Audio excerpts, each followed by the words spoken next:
जोहार, नमस्कार दोस्तों।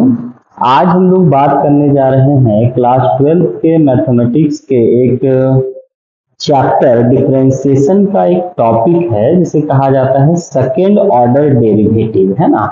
सेकेंड ऑर्डर डेरिवेटिव नाम से ही हम लोग को पता चल रहा है कि इसमें क्या किया जाता है कि कोई भी फंक्शन का हम लोग दो बार टू टाइम्स इसका डिफरेंशिएशन करते हैं। जैसे नॉर्मली हम लोग क्या करते हैं कि कोई भी चीज को एक बार डिफरेंशिएट करते हैं तो उसे dy बाई dx करके हम लोग लिखते हैं ना।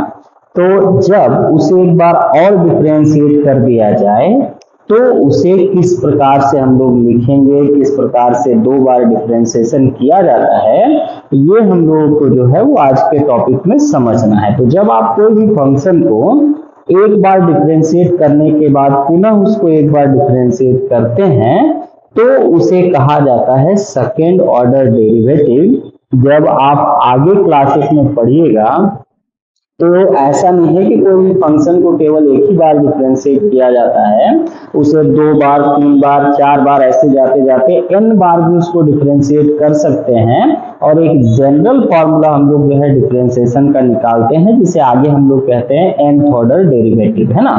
अब यहाँ से हम लोग को जो है nth ऑर्डर बाद में पढ़ना है। यहाँ हम लोग को 12th के सिलेबस में केवल जो है कोई फंक्शन को दो बार डिफरेंशिएट कैसे कर सकते हैं इसके बारे में जानना है। तो इसका जो डिनोटेशन होता है, कैसे इसको डिनोट करते हैं, किस प्रकार से कोई फंक्शन को दो बार आप डिफरेंशिएट करिएगा, इसी को आज के वीडियो में हम लोग जो है वो समझेंगे। देखा जाए, जैसे सेकेंड ऑर्डर डेरिवेटिव निकालने के लिए आपको जो है मान लीजिए y is equal to f x जो है कोई एक फंक्शन दिया हुआ है, तो इसे अगर हम लोग एक बार डिफरेंशिएट कर दें with respect to x on both sides, है ना। तो एक बार डीसी करेंगे तो y के लिए हम लोग लिखेंगे dy बाई dx, या इसी को आप लिख सकते हैं, देखिएगा इसको हम लोग लिखेंगे y के ऊपर में एक डैश लगा देंगे। तो इसे भी हम लोग मान के चलेंगे कि y का वन टाइम डिफरेंशिएशन आपका हो गया। या नहीं, किसी को लिखने का अगला तरीका है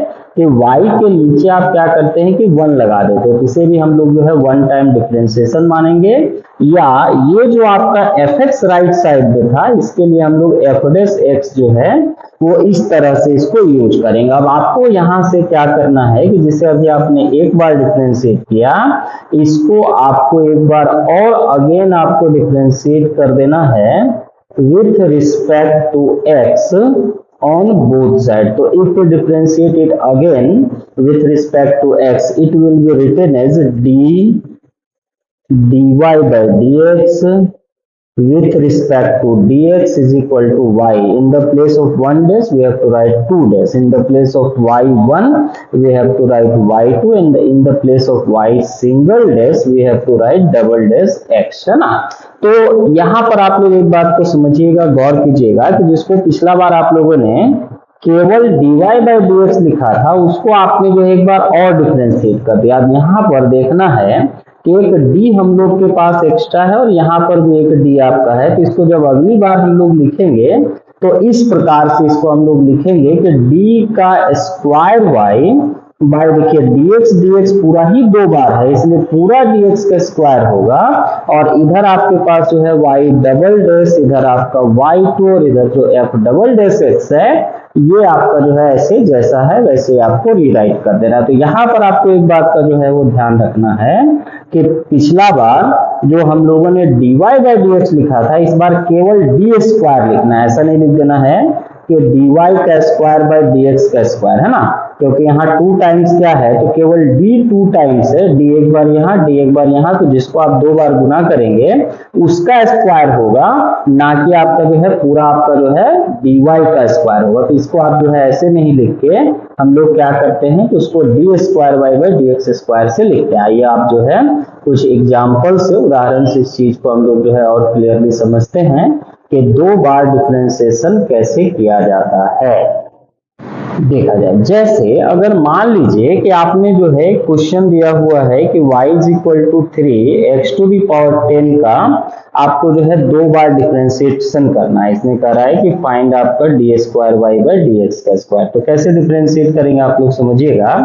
y का डिफरेंशिएशन dy बाई dx होगा, यहाँ से 3 जो है जो कांस्टेंट आपका बाहर हो गया, x टू द पावर 10 का n x n-1 के हिसाब से इसका हो गया आपका 30 x टू द पावर आपका जो है 9। ठीक है, अब जिसको आपने अभी एक बार डिफरेंशिएट किया, इसको एक बार और एक नया सवाल मानते हुए कि ये क्वेश्चन एक नया क्वेश्चन है, आप इसको एक बार और डीसी करेंगे ना। यहाँ लिखिएगा again differentiating with respect to x on both sides. ठीक है, तो अगर इसे हम एक बार और डीसी करेंगे तो ये रिजल्ट आपका कैसा दिखेगा, इसको समझिएगा। जहां पर dy बाई dx है, अभी हम लोगों ने समझा कि इसे d square y by dx square लिखना है। यहाँ से आपका जो 30 मिला ये फिर से एज ए कॉन्स्टेंट आपका बाहर हो जाएगा, और x टू द पावर 9 का अगर डीसी करेंगे तो ये 9 x टू द पावर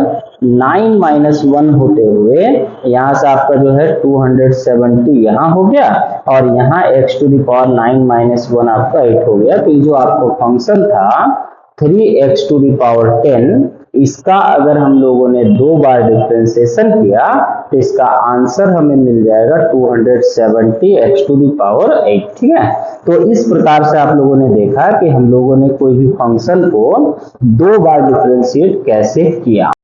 तो 2 बार डिफरेंशिएट करने के लिए कोई नया कॉन्सेप्ट आपका जो है यहाँ इस्तेमाल में नहीं आया। आप जो है कोई भी फंक्शन को एक बार डिफरेंशिएट करते हैं और वहां से जो प्राप्त होता है उसको एक नया प्रश्न मान लेते हैं कि मान लीजिए कि वहां से हम लोग को उसको जो है एक नए क्वेश्चन की तरह जो है डील करना है, सॉल्व करना है। तो जिस तरह से आप जो है एक बार डिफरेंशिएट किए उसी को एक बार और डिफरेंशिएट कर दीजिएगा, तो जो डिफरेंशिएशन होगा वो आपका 2 टाइम्स हो जाएगा, 2 बार हो जाएगा, और इससे आपको जो है वो सेकेंड ऑर्डर डेरिवेटिव जो है उसका प्राप्त हो जाएगा, है ना। तो इसको हम लोग जो है एक और उदाहरण से समझते हैं।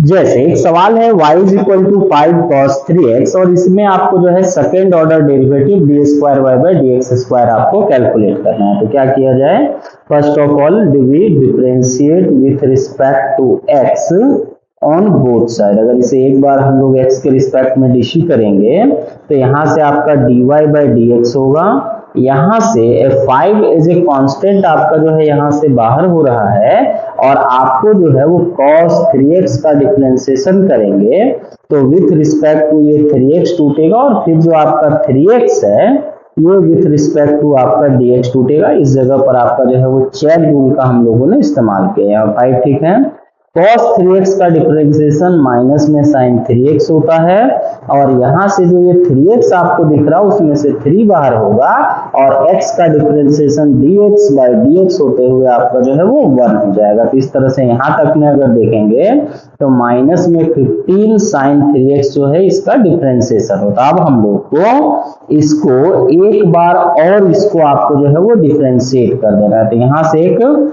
नया सवाल मानते हुए आपको लिखना है कि again differentiating with respect to x on both side, है ना। तो अगर हम लोग इसको एक बार और डिफरेंशिएट कर देंगे तो इसका आपका क्या कॉन्सेप्ट चलेगा, इसको आप लोग समझिएगा। अभी जैसे हम लोग पीछे समझे, इसको d square y by d x का स्क्वायर लिखा जाएगा।